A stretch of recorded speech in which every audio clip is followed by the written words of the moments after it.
May bagong pregnancy update si Alex Gonzaga at isang caption niya ang wait, nanganak na ba? Sa mga netizens.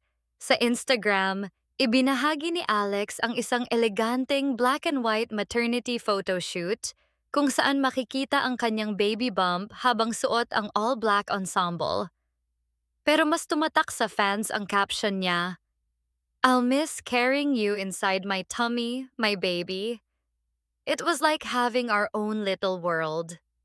Pero teka lang, dahil sa salitang was, may mga netizens na agad nag-conclude na baka nanganak na si Alex.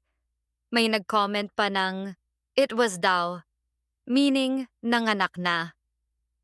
Habang ang iba naman, very confident na hindi pa siya nanganganak. At pregnancy reflection lang ang ibig sabihin ng caption. At may bonus kilig pa.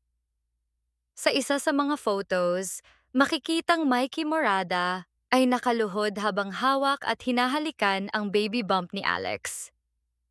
So, nanganak na ba talaga si Alex? Sa ngayon, wala namang direktang announcement mula sa kanila na nagsasabing dumating na si baby. Kaya kalma muna mga marites. Pero kayo, ano ang basa ninyo sa caption ni Alex? Nanganak na ba siya? Or emotional reflection lang talaga?